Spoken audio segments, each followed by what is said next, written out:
Muy buenas tardes a todos, todas y todes quienes nos acompañan en el sexto y último capítulo de Conversaciones sobre la Tierra.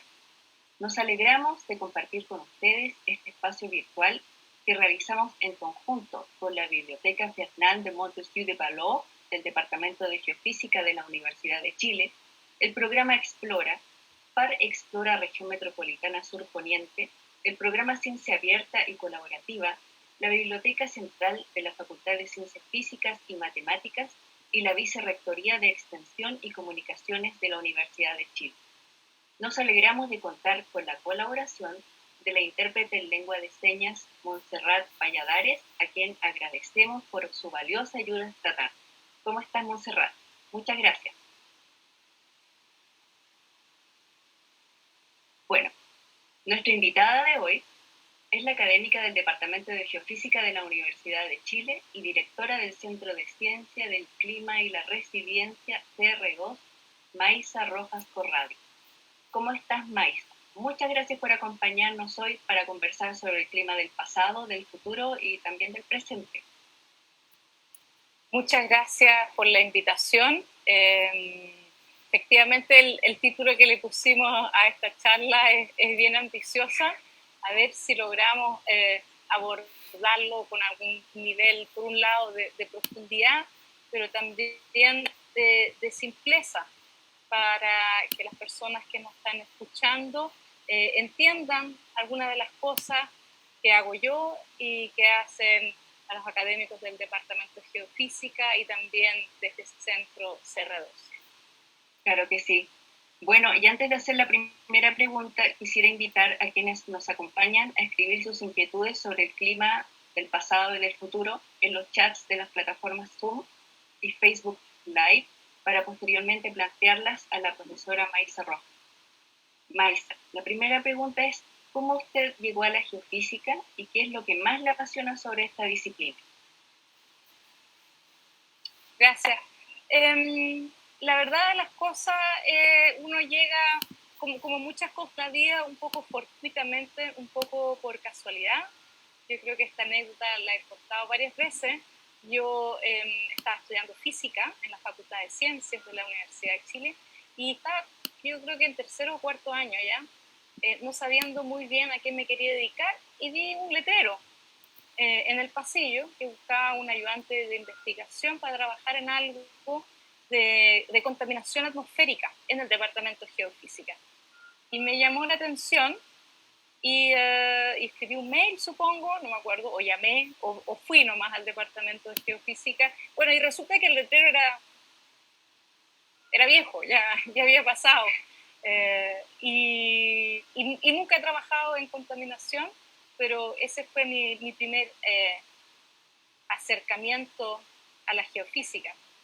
La geofísica es la ciencia que estudia la Tierra desde el punto de vista de la física, así que para alguien que había estudiado física parecía una manera razonable de seguir trabajando.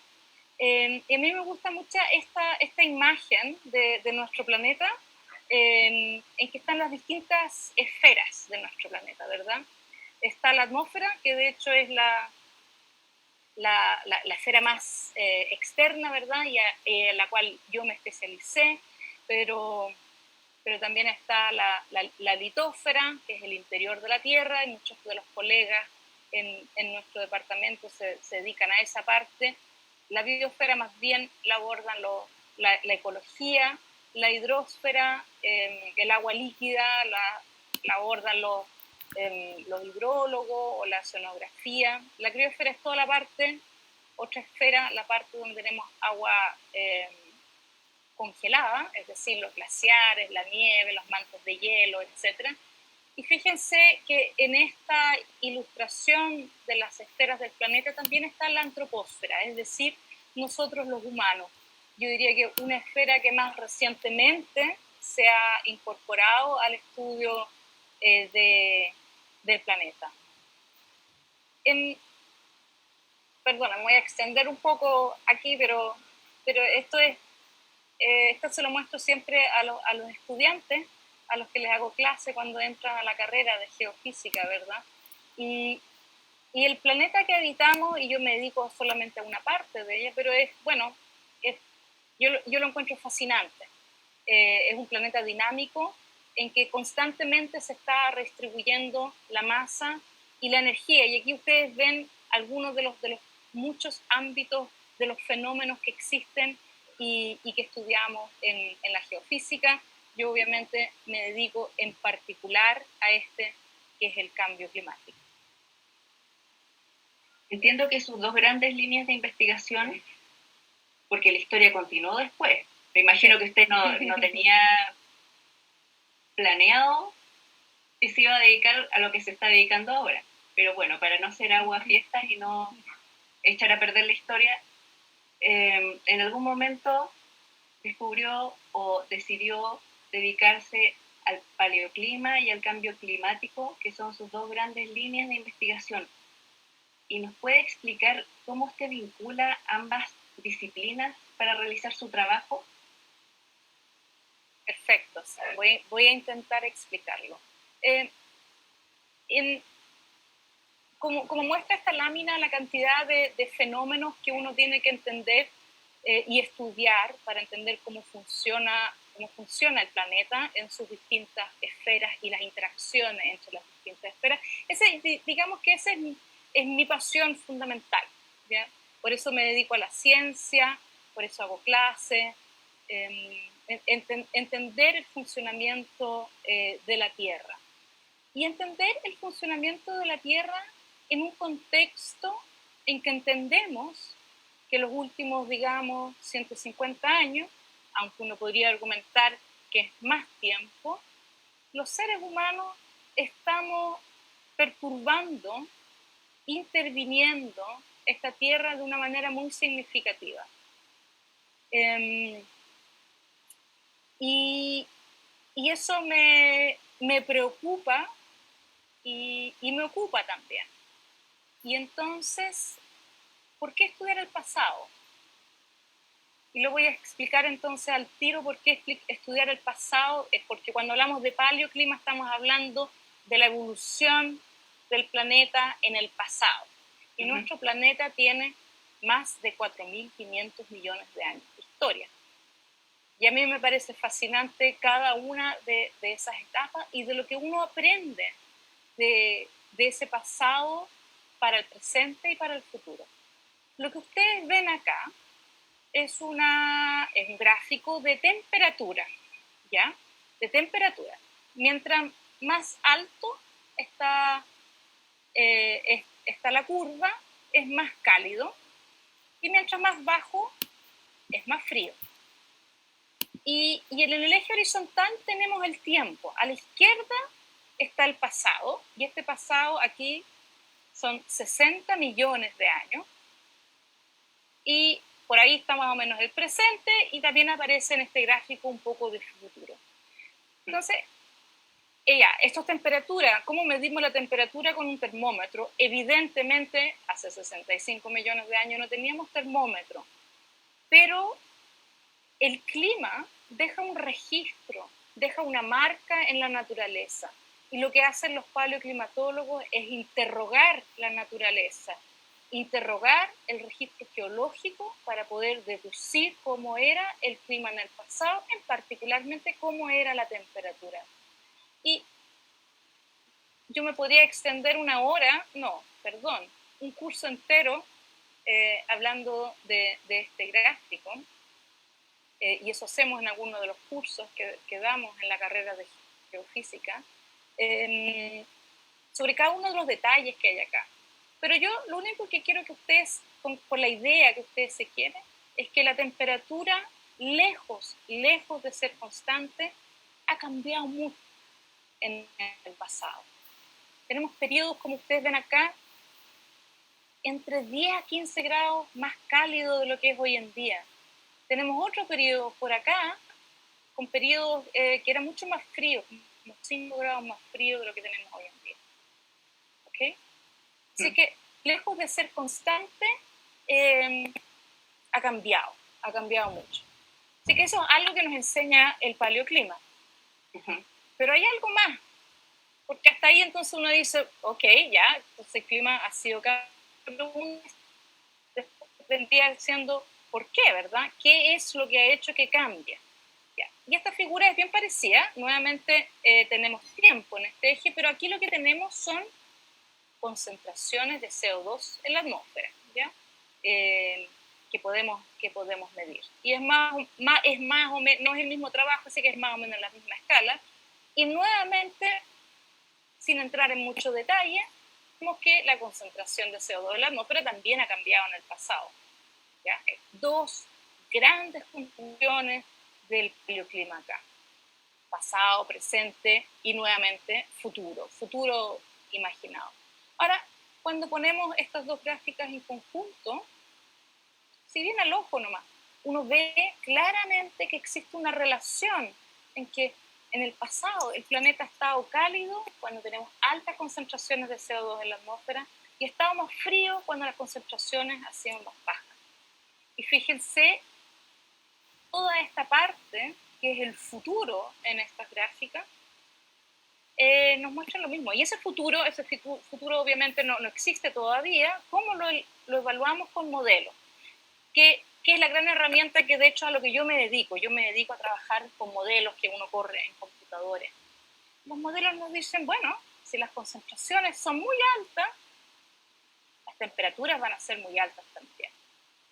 Y uno podría creerlo o no creerle los modelos, pero la verdad de las cosas es que entendemos los procesos y ahí el paleoclima es una herramienta crítica de entender cómo nuestro planeta ha evolucionado en una escala de tiempo que no es la que hemos observado. Nosotros conocemos una ventanita muy pequeña, los últimos 100 años, de cómo ha cambiado el clima, pero a través del paleoclima se nos abre esa ventana y podemos entender entonces procesos complejos que el planeta ha tenido en los últimos millones de años. Y eso, a su vez, nos forma para entender el futuro. El paleoclima, entonces, es una súper herramienta. Exacto. Bueno, gracias, Maisa. Les recuerdo a las personas que nos están viendo que estamos con Maisa Rojas, académica del Departamento de Geofísica de la Universidad de Chile, directora del Centro de Ciencias de Clima y la Resiliencia CR2. Y la siguiente pregunta tiene que ver más bien con una ventanita en el tiempo y un poco hace 5 años atrás, cuando se firmó el Acuerdo de París, que está en el marco, por supuesto, de reforzar la respuesta ante el cambio climático en el contexto del desarrollo sostenible y de los esfuerzos por erradicar la pobreza, que es bastante pretencioso. Sí. ¿Cómo describiría la situación en la cual nos encontramos hoy, cuando han pasado 5 años de la firma de este acuerdo? Sí, pues qué buena, qué importante pregunta. Efectivamente, hace un poquito más de 10 días que se cumplieron 5 años del Acuerdo de París. Déjame aprovecharme de esta gráfica que tengo al frente para decir un par de cositas más de paleoclima. Aproveche porque es una clase gratis. Sí. Todos aprendemos. Exacto. déjame aprovecharme y lo voy a enlazar al tiro con el Acuerdo de París, aunque no lo crean. Ya, entonces dijimos como esta gráfica, cuando uno la mira así muy someramente, nos indica que existe una relación, y cuando uno lo estudia en más profundidad, a ver, ¿cómo estudiamos el clima? Y esto uno podría decir más bien también es generalizable a toda la ciencia.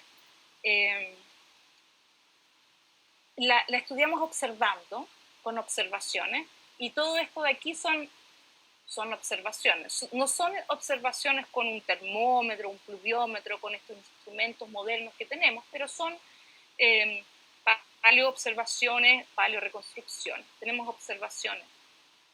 Tenemos entendimiento teórico.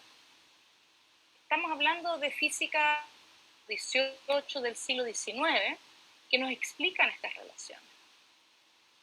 Entonces tenemos observaciones, tenemos entendimiento teórico y en esta última parte, acá tenemos modelos que son capaces de reproducir esas observaciones. O sea, tenemos los 3 elementos básicos que tiene a mano la ciencia para avanzar el entendimiento y el estudio de cualquier fenómeno natural, en realidad en general, y en particular el del clima. El paleoclima, entonces, nos permite entender muchos de los procesos que no observamos hoy en día porque vivimos en una realidad limitada. Pero nos puede dar, por ejemplo, respuesta a preguntas. ¿Hay cambios abruptos que van a ocurrir? ¿Hay puntos de inflexión en que el sistema cambia completamente y tenemos cambios irreversibles? ¿Cómo eran en el pasado? Hemos visto que hay realimentaciones que se nos escapan y que tenemos efectos de estas realimentaciones, estas relaciones entre las distintas componentes, que son esas esferas de las cuales hablé al principio, que nos lleven a un estado climático completamente distinto. Todas estas preguntas a mí me parecen fascinantes, que uno quisiera entender para saber cuánto riesgo nos estamos enfrentando en el futuro. Yo lo puedo avanzar estudiando el paleoclima, ¿ya? Así es que es mucho más que esta gráfica lo que nos permite responder al paleoclima. Y déjenme, porque quizás a ustedes se preguntarán, bueno, pero ¿cuáles son estos registros? Porque ya les dije que esto no eran termómetros. Bueno, en el caso de esta gráfica, aquí estos son testigos de hielo, sacados de Antártica en particular. Testigos de sedimentos sacados del fondo del mar, probablemente son muchos de estas curvas de acá, del fondo del lago, anillos de crecimiento de árboles, probablemente son responsables de estas pequeñas curvitas por acá. Así que tenemos una cantidad muy grande de registros en la naturaleza, y yo siempre digo que los paleoclimatólogos y las paleoclimatólogas son personas sumamente creativas para encontrar en la naturaleza, como para escudriñar lo que nos deja el registro geológico y poder reconstruir esto. Es realmente una actividad, yo diría así, creativa.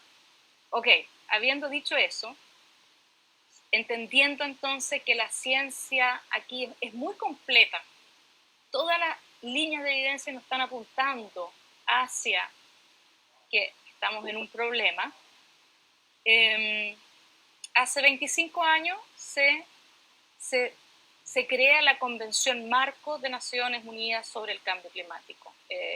Sus siglas en inglés es UNFCCC.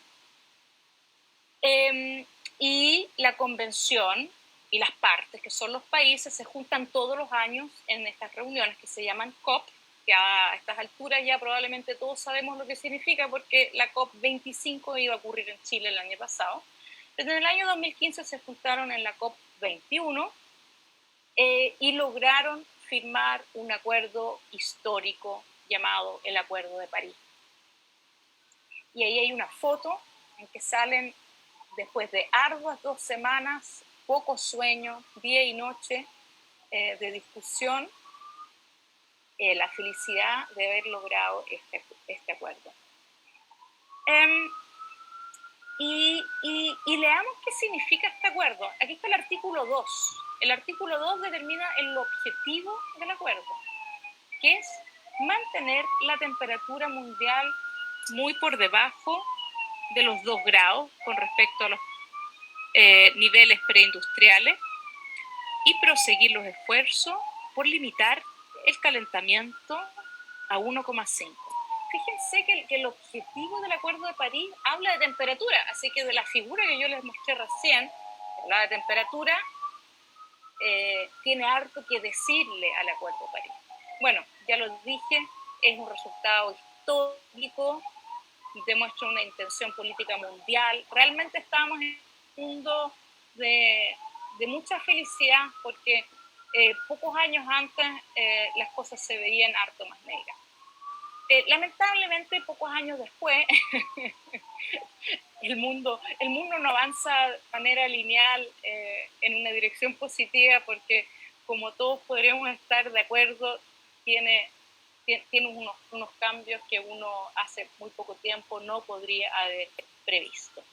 Estoy pensando obviamente acá en la pandemia, pero también estoy pensando en el estallido social que ocurrió el año pasado en Chile y en muchas otras crisis que nos han ocurrido en los últimos años, meses incluso. Ya, entonces ahora la pregunta es, ya, entonces 2015 estamos todos felices, tenemos este acuerdo universal, todos los países se comprometen, dentro del Acuerdo de París, el compromiso viene a través de un instrumento que se llama las contribuciones nacionalmente determinadas. Un documentito, cada país se sienta, piensa con qué puede contribuir, ya yo me comprometo con eso y eso se lo entrega a la convención. El problema de eso es que ya, todo el mundo firmó este acuerdo, pero los compromisos no eran suficientes y la verdad las cosas que siguen siendo insuficientes. Así que, pero veamos el vaso medio lleno, porque yo, no sé, yo creo que es importante. Yo soy una persona muy positiva y tiendo a ver las cosas buenas en la vida. Una cosa que ocurrió gracias al Acuerdo de París es la publicación de este informe. Déjenme presentarle entonces otro actor muy importante en todo este mundo del cambio climático, que es el Panel Intergubernamental de Cambio Climático, o IPCC por sus siglas en inglés. La misma convención, el 2015, cuando firma el acuerdo, y acuérdense que hablaba ahí de 2 grados y de 1,5, le pide a la IPCC que cree un informe sobre calentamiento global de 1,5. Y este es el resultado. Déjeme decirle que este es por lejos el informe más influyente del IPCC. Y lo que nos dice el informe es, muy en corto, muy en sintético, es medio grado cuenta. Es decir, un mundo que se calienta a 2 grados es distinto a un mundo que se calienta 1,5 grados. Recordemos que el planeta ya se ha calentado 1 grado en los últimos 170 años. Es decir, limitar el calentamiento a 1,5 nos va a ahorrar una cantidad muy importante de impactos. Y por lo tanto vale la pena hacer el esfuerzo de limitar el calentamiento a 1,5 grados. Ese es como el primer gran mensaje. Medio grado cuenta, es distinto. Y esto no era para nada obvio, personalmente para mí no era para nada obvio antes que saliera este informe. Yo no pensaba de que un mundo con medio grado era tan distinto. La segunda pregunta que se hace el informe obviamente es, bueno, ok, ya, entonces es muy distinto. ¿Es posible todavía limitar el calentamiento a 1,5 grados? ¿Es factible? La respuesta es sí. La respuesta es sí, pero para eso hay una urgencia. Cada año importa. Perdón, debería haber dicho, este informe salió a fines del año 2018, ya así que estamos en esta historia de los 5 años. Ajá. Y yo diría que esto cada año importa, instala la urgencia, que en particular el año pasado hubo un cambio de discurso, incluso en los medios de comunicación, y muchos países, por ejemplo, declararon emergencia climática. Muchos medios de comunicación decidieron no hablar más de cambio climático, sino hablar de crisis climática o de emergencia climática. Así que hay un cambio en el lenguaje que denota que nos estamos dando cuenta de que esto ya no es un problema de los osos polares y algo que va a ocurrir, es decir, algo que va a ocurrir lejos y a fin de siglo, sino que este cambio climático ya existe y nos está afectando ahora. Y el tercer gran mensaje es que cada decisión cuenta. Y aquí piensen un poco de que en las COP y la convención, esta alta diplomacia internacional, en que negocian los países. ¿Okay? Y uno podría decir, bueno, son los países que tienen que negociar y tomar su decisión. Pero lo que nos dice este último mensaje es que sí, claro, son los países los que tienen que tomar los compromisos, pero también lo deberán hacer las regiones, las ciudades, el sector privado, y por lo tanto toda la ciudadanía, cada uno de nosotros y nosotras vamos a tener que tomar acción. En este informe también aparece por primera vez claro en una de sus conclusiones: para lograr limitar el calentamiento a 1,5 grados, el mundo tiene que ser carbono neutral al año 2050. Y si recuerdan, el año pasado, yo creo que fue en abril o quizás fue en mayo, Chile asume este compromiso. Por esto yo digo que este es un informe muy, muy influyente, porque estamos hablando de carbono neutralidad al año 2050 gracias a este informe. Así que yo diría que esa es parte de las buenas noticias, de las cosas que han ocurrido en estos 5 años. Sí, perdona, voy a seguir. ¿Sí? Dele. Estoy aprovechando de dar respuestas bien extensas a estas interesantes preguntas. Veamos un poco lo que ha pasado este año. Y este año, aunque ustedes no lo crean, aunque ha sido un año tan complejo, me ocurrió un par de cosas. Aquí digo 2020, pero yo podría decir esto ha ocurrido entre septiembre y noviembre de este año. En septiembre, China anuncia carbono neutralidad al 2060, 10 años más tarde, pero es China, es el país que más emite en el mundo. Un par de semanas después, Corea del Sur y Japón también, y con el hecho de que haya ganado Joe Biden en Estados Unidos, por un lado, Estados Unidos vuelve al Acuerdo de París y también se compromete a la carbono neutralidad. Con estos 4 hechos que ocurrieron en los últimos meses, el equivalente al 63% de las emisiones globales, o sea, es decir, los países que en su suma representan el 63%, están comprometidos con la carbono neutralidad. Es decir, con lo que nos está diciendo la ciencia que debe ocurrir. Y esta figura que apareció hace un par de semanas, esto es de diciembre, hace como la suma, ¿ya? Hace como la suma. Entonces, esto es un termómetro. En verde estamos ok, ¿verdad? Aquí estamos hoy en día con un calentamiento de 1,1 grados. Aquí está 1,5, verde clarito, que es el objetivo ambicioso del Acuerdo de París. Y en amarillo está los 2 grados, que es el objetivo menos ambicioso del Acuerdo de París. Ahora, cuando sumamos todo lo que existía antes de diciembre y suponíamos, porque esto es que los países se están comprometiendo a cambios, no es que los hayan implementado, ¿ok? Pero con esos compromisos antes y los sumamos y tenemos que hacer hartos supuestos, pero convertimos esta reducción de emisiones en reducciones de temperatura y llega a 2,9 grados.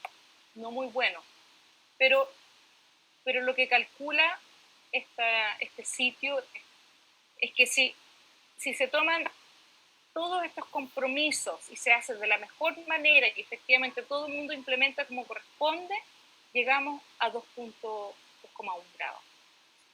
Es decir, estamos a punto de efectivamente tener unos compromisos suficientes para lograr el acuerdo, ¿okay? Así que yo diría que en papel por lo menos tenemos excelentes noticias, en papel. Incluyendo Chile, que también se compromete a hacer carbono neutral en 2050. Déjame...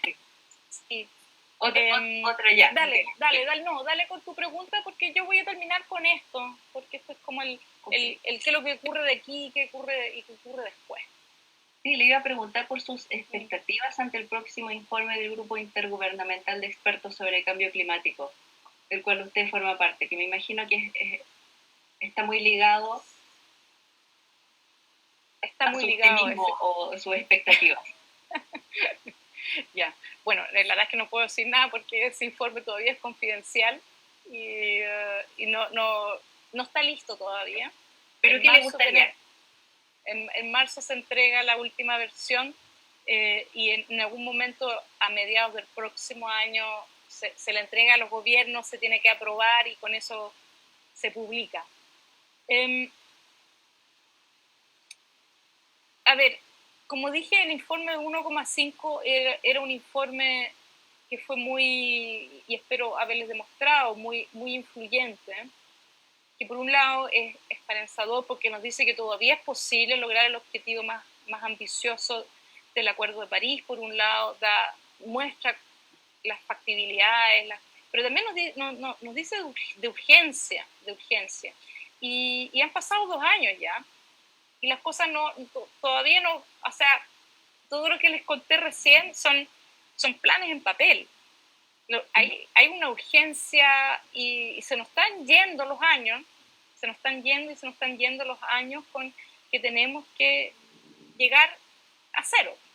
Fíjense, lo que yo les muestro acá, nuevamente es una serie de tiempo, que empieza en los años 60. Entonces, la línea negra son las emisiones globales. Y aquí está el año 2050 en el futuro, y ahí tenemos que llegar a cero, ¿ya? Eso es lo que nos dice la ciencia. Pero la realidad es esta, la realidad es que y aquí están las emisiones del 2020. Ahora, la buena noticia es que el 2020 va a ser un poquito más bajo, porque efectivamente la pandemia va a ser de que las emisiones vayan a ser un poquito más bajas del año 2019. Fíjense que lo que aparece, entonces la línea negra son las emisiones globales, todas las emisiones cuando quemamos combustibles fósiles, cuando andamos en avión, cuando andamos en barco, cuando etcétera. Y sobrepuesta, mira, depende, el webinar depende de dónde viene la electricidad, ¿verdad? Aunque sí, efectivamente, estos computadores y todas estas cosas cuando se producen, obviamente que también de alguna manera emiten gases de efecto invernadero. Lo que está sobrepuesto ahí son todas las crisis económicas que hemos vivido en las últimas décadas. Y lo que nos cuenta la historia es que cada vez que hemos tenido una crisis económica, las emisiones bajan, porque las emisiones sobre todo están asociadas a gasto de energía. En crisis económica gastamos menos energía, entonces bajan las emisiones. El problema es que una vez que pasa la crisis económica, las emisiones siempre han repuntado. En particular, la crisis financiera del año 2008-2009, las emisiones bajaron en poco menos del 2%. Una vez que pasó la crisis financiera, rebotaron las emisiones en casi un 6%. Ya. Lo que yo quiero documentar acá es que simplemente no tenemos espacio para que eso ocurra. Porque tenemos que llegar a cero. El 2050, esos son 30 años, eso no es mucho tiempo. Así que no nos podemos permitir que la recuperación de la crisis económica producto del coronavirus signifique que aumenten las emisiones.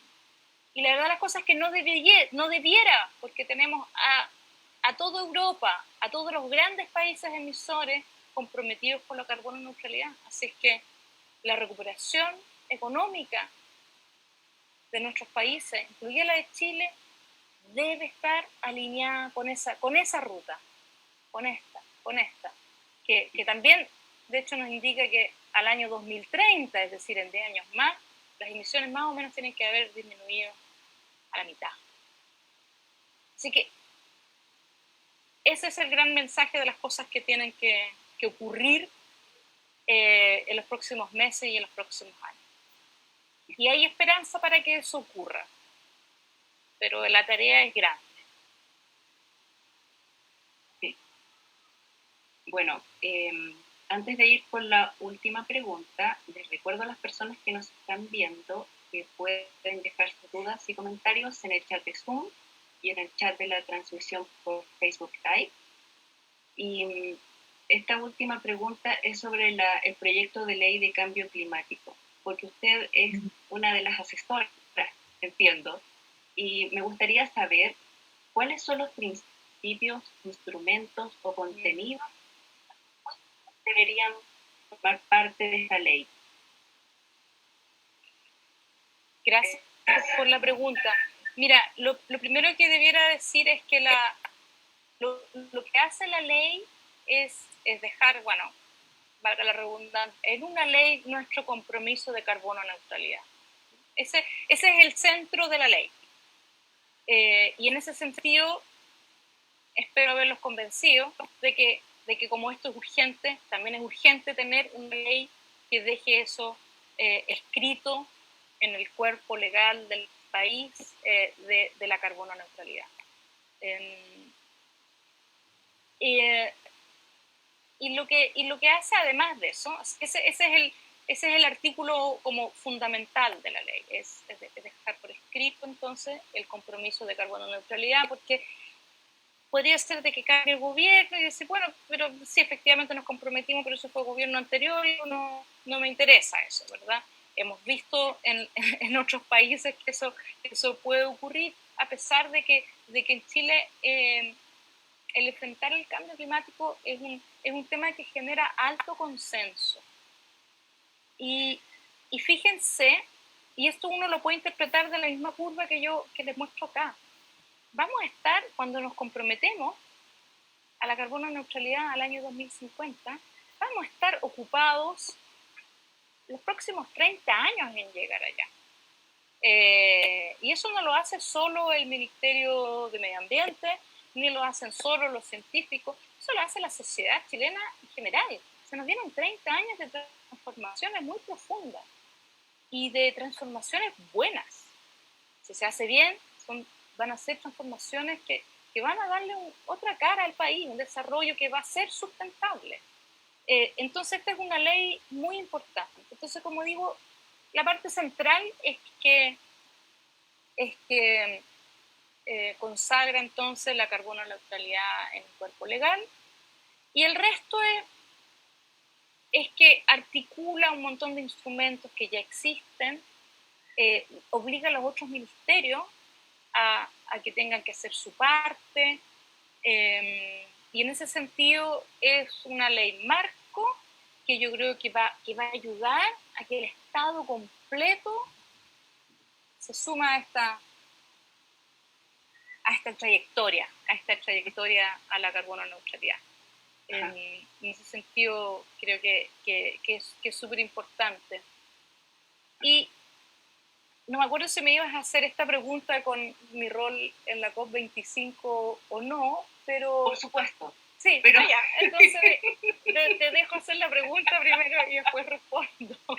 Sí, porque usted nos contó que es una persona muy optimista, pero trabajar con políticas públicas es muy complicado, sobre todo porque las personas que trabajan haciéndolas, por ejemplo, en el Congreso, usted sabe que vive en un mundo muy complicado, en que se entrecruzan muchos factores, y la pregunta era, ¿cómo usted, que tiene un historial, no voy a decir un prontuario, un historial de física teórica, que estuvo viviendo en Alemania, que me imagino que el guión de su vida estaba centrado en la academia, de repente rompe esta brecha y se mete en las políticas públicas? Y esto es como la atmósfera, es muy, muy dinámico. ¿Nos puede explicar cómo lo hizo? Un poco para traspasar su experiencia, para motivar a otros académicos que dicen, no, nosotros de ninguna manera. ¿Nos puede contar al respecto? ¿Cómo lo hice? No lo sé, no tengo idea. De repente me vi simplemente enfrentada a esto. No, a ver. Sí, no, definitivamente lo que acabo de decir un poco en broma es así. Recuerden que yo dirijo un centro que es un centro FONDAP. Los FONDAP son centros de excelencia en áreas prioritarias. Es decir, Chile en algún momento pensó, mira, esto es un área prioritaria para Chile, entender y enfrentar y encontrar soluciones para el cambio climático. Entonces, uno entiende de que el trabajo que uno hace en este centro de excelencia tiene que darse al país, tiene que ser para el país. Y efectivamente, cuando uno ve su trabajo con ese fin, rápidamente uno llega a la conclusión, a la realidad de que va a tener que involucrarse para que toda esa evidencia que estamos encontrando, proveyendo, presentando pueda ser utilizada por los tomadores de decisión. Y en ese sentido yo siento de que existe dentro del CR2 y mío también una vocación por esto de cerrar la brecha, ¿ya? Si uno piensa de que aquí estamos nosotros en la academia, aquí estoy yo en la academia con todo mi conocimiento, todas las cosas que me encanta hacer clases, pero sobre todo investigar en realidad y entender este planeta fascinante. Y aquí están los pobres tomadores de decisiones. El trabajo que me tocó coordinar el año pasado en este comité científico, que otro ejemplo también es, de hecho, ese trabajo técnico ahora que se le pidió al CR2 de hacer una asesoría técnica en la discusión, es justamente para cerrar esa brecha. Y eso es un trabajo que es efectivamente difícil, porque hay que aprender a entender, hay que traducir muchos lenguajes distintos, maneras de trabajar distintos, lógicas de trabajo distintas. Y eso es difícil, es mucho más cómodo quedarse en el escritorio, en tu oficina y trabajar con el lenguaje, con la metodología con la cual uno está acostumbrado, con la cual uno fue formado. Pero cuando uno trabaja en estos temas, uno rápidamente se da cuenta de que no puede ser el único valor escribir un paper o formar a futuros científicos o futuros profesionales, sino que uno tiene que dar un paso más allá para cerrar esta brecha. ¿Qué es la tarea que está haciendo, comenzando a hacer el Ministerio de Ciencia? Por eso tenemos un Ministerio de Ciencia, para que todo el conocimiento científico pueda ser aplicado. Y eso no ocurre por osmosis, no ocurre naturalmente, no ocurre sin que exista una intencionalidad.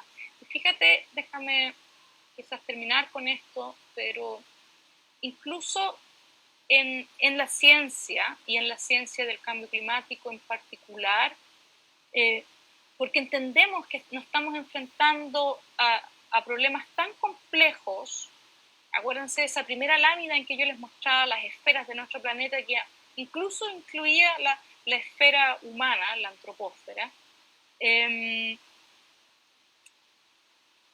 Cuando yo tengo ese nivel de complejidad, nuestros métodos tradicionales, disciplinares, que en la mayoría de los casos fueron creados en el siglo XVII, XVIII, XIX, incluso XX, no son suficientes.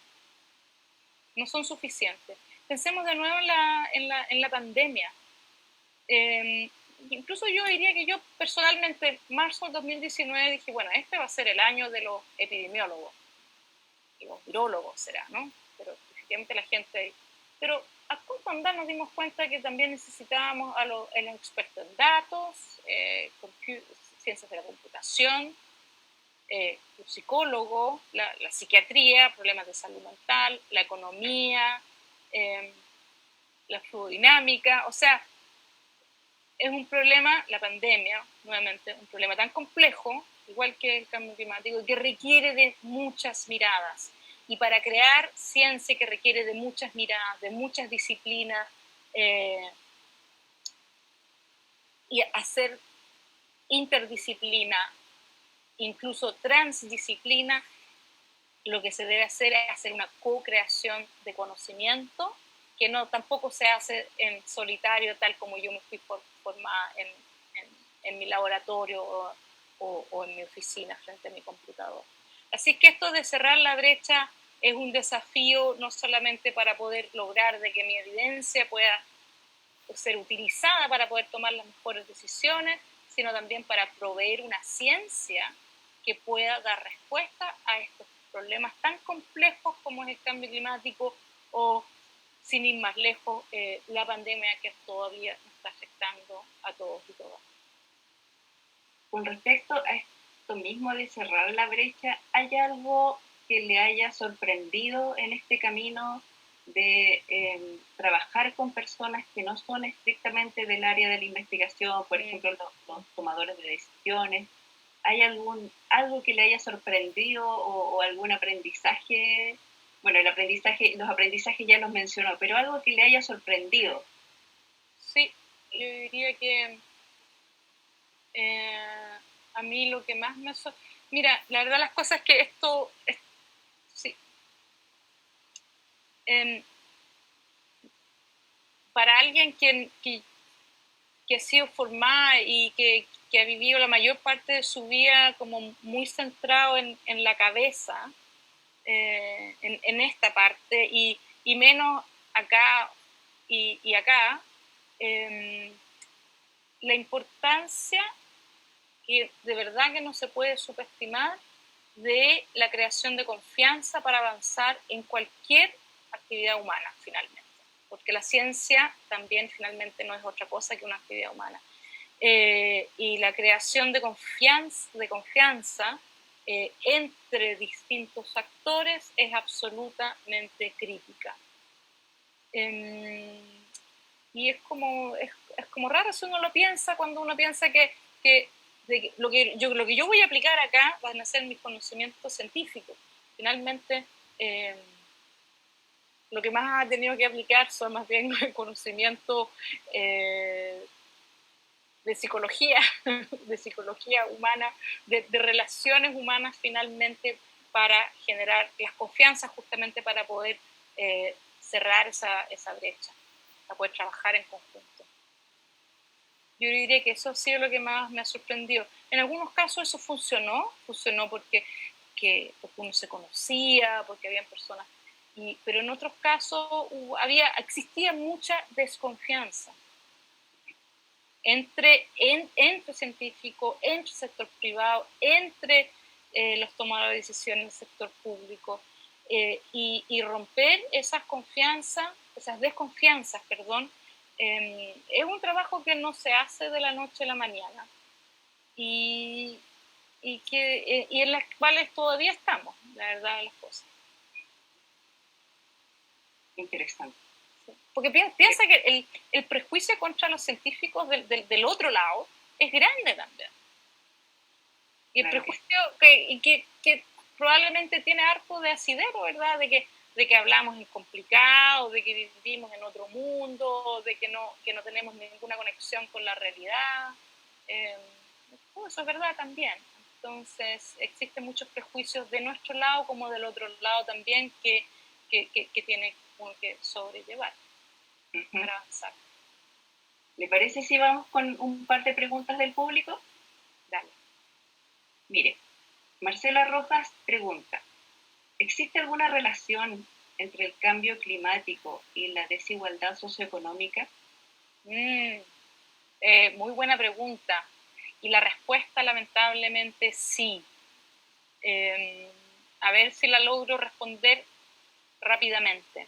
A ver, la relación entre cambio climático y desigualdad, la existencia de esa relación existe hace mucho tiempo. Y lo que está muy claro hace mucho tiempo es que el cambio climático uno tiene que pensar como un amplificador de riesgos, de amenaza. Y que lamentablemente los impactos del cambio climático afectan a las personas de manera diferenciada dependiendo de su vulnerabilidad. Es decir, personas que son más vulnerables van a ser más afectadas por el cambio climático que otras. ¿Okay? Así que en ese sentido existe una relación directa. Mientras más desigualdades hay en la sociedad, siempre los que van a pagar los impactos más graves son los más vulnerables. Un ejemplo que yo siempre doy es, imagínense una ola de calor, es decir, una amenaza física, ¿verdad?, que van a venir más con el cambio climático. ¿Cómo me afecta a mí la ola de calor? Va a depender de la edad que yo tenga, ¿verdad? Si soy viejo, si soy hipertenso, o si soy muy joven también. Esa es mi vulnerabilidad. Pero también de mi vulnerabilidad social. Si yo tengo plata para tener un aire acondicionado o vivo cerca de un parque donde me puedo ir a refrescar, ¿cómo ese impacto va a ser menor a de que si no tengo acceso a aire acondicionado y no tengo acceso a áreas verdes cerca de donde yo vivo? Pero la situación inversa también es cierta. Sociedades que son muy desiguales no son capaces de enfrentar y más bien exacerban el cambio climático porque tienen, como por ejemplo en el caso de Chile, zonas de sacrificio. Nosotros tenemos zonas de sacrificio, es una de las de nuestras desigualdades. Y pensemos en Puchuncaví, y Quintero, una zona de sacrificio, y ahí están todas nuestras centrales contaminantes y que generan gases de efecto invernadero. Patricio Díaz pregunta por Facebook: ¿existen mediciones o modelos del efecto de emisiones de gases de efecto invernadero asociados al aumento de la temperatura? Me refiero a la liberación de metano, por ejemplo, los permafrost, y cómo eso cambia las curvas que se han estimado. Sí, a ver, por un lado, disculpen, ustedes todavía siguen viendo la presentación porque a mí me cambió la pantalla. ¿Está todo bien? Sí. Ya, sí, ok, perdón. Ya. Las emisiones entonces se pueden medir con instrumentos, se pueden medir indirectamente a través de la actividad económica, y de hecho todos los países bajo la convención tienen la obligación de reportar sus emisiones en sus inventarios nacionales de emisiones. Ya, eso por un lado, esas son las mediciones del pasado y del presente. Las concentraciones también se miden con datos satelitales, y de hecho una cosa muy interesante que ocurrió este año, porque todo el mundo estaba muy interesado en saber cuál iba a ser el efecto, ¿verdad?, de la pandemia y de las cuarentenas sobre las emisiones. Los científicos nuevamente, muy creativos, muy rápidamente empezaron con datos indirectos de poder estimar indirectamente las emisiones. Ahora, es más fácil medir el CO2 que el metano. ¿Ya? El metano también es un gas de efecto invernadero que tiene hartos orígenes naturales, y lo que dice la persona que preguntó, efectivamente el metano se emite en estas tierras congeladas, tanto en el hemisferio norte, pero también las tenemos en la Patagonia un poquito, y en los Andes debe haber un poco de permafrost. Tierras congeladas que tienen un montón de carbono, y cuando estas se descongelan sale CO2 y sale metano. Y metano también salen de los humedales, o sea, y ahí se mide, se puede modelar, pero metano es bien difícil. Y ahí tenemos estas preguntas abiertas, estas cosas que todavía la ciencia por hacer. Sofía Navas pregunta por aquí por Zoom: cuando se habla de carbono neutralidad, ¿la ecuación se considera solo el disminuir emisiones o también incluye el aporte de los sumideros de CO2? Sí, muy buena pregunta. A ver, voy a tratar de explicarlo bien. El carbono en la Tierra existe en distintos reservorios, en distintas cajitas. Pensemos, ¿te acuerdan las esferas que les mostré? Bueno, hay en forma de CO2, está en la atmósfera, en esa esfera. Después las plantas tienen un montón de carbono en la biomasa, en los océanos hay carbono, en las rocas, es ahí donde más carbono de hecho hay. Y lo que hace el ciclo de carbono, ese ciclo de carbono que la mayoría de ustedes conocen a través de lo que hacen las plantas con la fotosíntesis, ¿verdad? Toman CO2 de la atmósfera y lo llevan al reservorio plantas. ¿Okay? Entonces, ese carbono va cambiando de reservorio, de cajita, todo el tiempo, de manera natural. Lo que hemos hecho nosotros, desde que descubrimos que este carbón fósil, cuando lo quemamos, nos producía mucha energía, es tomar carbón fósil e inyectarlo artificialmente hacia la atmósfera, es decir, perturbar el ciclo del carbono natural. Entonces, una manera, imagínense una tina, ¿ya? ¿Cómo cambia el nivel de agua de la tina? La tina en este caso sería la atmósfera, y el nivel del agua sería la concentración de CO2 en la atmósfera. Hay dos maneras. Si yo abro la llave y entra agua, va a subir el nivel de la tina, ¿verdad? Pero eso va a depender si es que tengo puesto el tapón o no. Entonces el nivel de la tina depende de cuánto entra y también de cuánto sale. ¿Okay? Y entonces lo que nosotros queremos lograr es que el nivel de la tina permanezca constante. Entonces tenemos dos maneras de hacer eso. O apagamos la llave, no entra más agua, es decir, eliminamos las emisiones de gases de efecto invernadero, o no sé, pues abrimos la tapa para que salga agua. ¿Okay? Y eso sería entonces, sacar CO2 de la atmósfera. ¿Quién lo hace? Ese servicio nos hace las plantas a través del proceso de fotosíntesis, que son los sumideros. Entonces, efectivamente, lo que nos interesa cuando hablamos de carbono neutralidad es que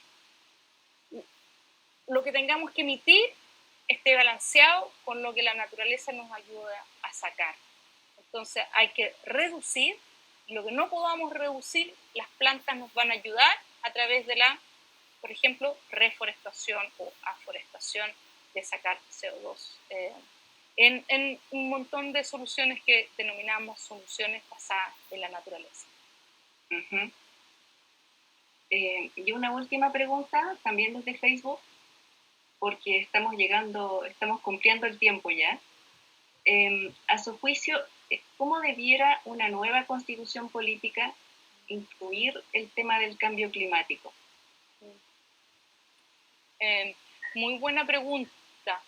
No tengo la respuesta, pero yo diría que, primero que nada, yo diría que tenemos una enorme oportunidad de tener la posibilidad de escribir entre todos y todas una nueva constitución. Una constitución que nos permita enfrentar los desafíos del siglo XXI.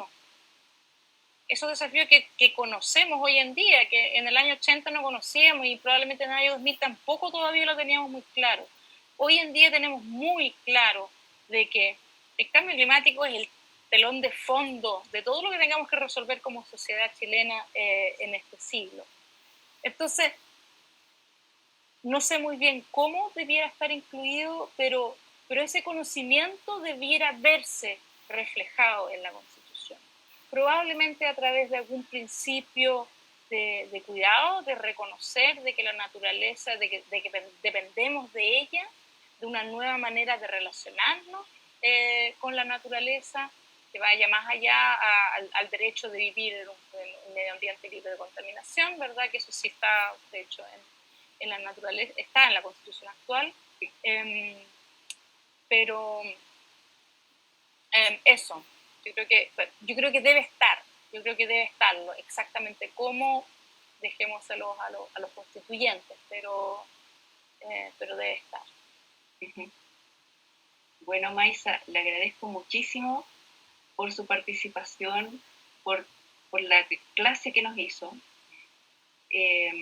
por su tiempo, por su excelente disposición, y a todas las personas que nos están viendo les cuento que estamos finalizando este conversatorio organizado por la Biblioteca Fernand Montesquieu de Walloz del Departamento de Geofísica de la Universidad de Chile, el programa Explora, para Explora Región Metropolitana Sur Poniente, el programa Ciencia Abierta y Colaborativa, la Biblioteca Central de la Facultad de Ciencias Físicas y Matemáticas y la Vicerrectoría de Extensión y Comunicaciones de la Universidad de Chile.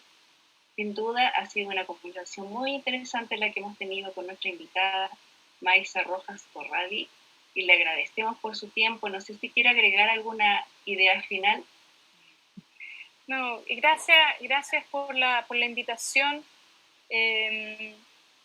Para mí es muy importante darnos cuenta de que cuando hablamos de cambio climático no estamos hablando de un problema ambiental. La crisis climática no es otra cosa que un síntoma de muchas de las crisis y yo creo que cada uno de nosotros tiene súper claro de que estamos viviendo en una época de muchas crisis social, económica, de confianza, la climática, de biodiversidad. Y aunque parezca un poco sobrecogedor, ¿verdad? Y quizás abrumador de repente, yo quiero finalizar simplemente con un mensaje de esperanza, porque tenemos, por un lado, en particular en Chile, la posibilidad de escribir una nueva constitución que, que, que pueda sentar las bases para una sociedad que pueda enfrentar de manera resiliente todas estas crisis y enfrentar el cambio climático va a mejorar muchas cosas de una sociedad que está bastante enferma. Y en ese sentido creo que tenemos 30 años por delante que van a ser muy importantes y en que vamos a necesitar el compromiso de cada uno de nosotros que ponga su granito de arena. Muchas gracias, Maisa. Y quiero agradecer también esta tarde a Montserrat Valladares, quien ha sido nuestra intérprete en lengua de señas, y lo ha hecho súper bien, así que dedito para arriba para Montserrat. Súper bien, nos ha ayudado a que este conversatorio sea un poco más vivo. Y quiero tomarme la licencia para agradecer, porque han sido 6 capítulos de conversaciones sobre la Tierra, y ha habido muchas personas que nos han ayudado a que esta iniciativa salga adelante. Me refiero a Marcela Pérez, a Sebastián Barría, del Departamento de Geofísica de la Universidad de Chile, al equipo de Par Explora Sur Poniente, integrado por Sandra Rojas, Marianela Cofré, Paula Fredes, Paula Troncoso, Catalina Moya, también a Rosita Leal, de la Biblioteca Central de la Facultad de Ciencias Físicas y Matemáticas, y al equipo de la Vicerrectoría de Extensión y Comunicaciones de la Universidad de Chile, integrado por Manuel Toledo Campos, Simón Boric y Francisca Palma. En este momento hay un enlace a una encuesta y queremos pedirles, por favor, que respondan, y les queremos pasar el dato de que en realidad es muy conveniente responder esta encuesta, porque quienes lo hagan van a participar en un sorteo para ganar una guía didáctica para abordar el cambio climático. No sé si me va a resultar el compartir pantalla acá, pero no me resulta, pero no importa. A ver, ahí dejé de compartir. Perdón. No sé si la están viendo ahí. ¿La pueden ver? Sí. Esta guía la hizo Red Lama, que es una organización que trabaja justamente con el CR2, así es que se la recomendamos 100% para que se motiven a responder la encuesta. Y a todos y todas quienes nos están siguiendo, ya es fin de año ya y da un poco de, como que ya uno no tiene el mismo ánimo de antes, pero para quienes estuvieron acá acompañándonos en este rato, les agradecemos mucho y esperamos verlos y verlas en una próxima oportunidad. Así es que me despido y muchas gracias por acompañarnos. Chao Maisa, chao Montserrat, chao a todos. Gracias.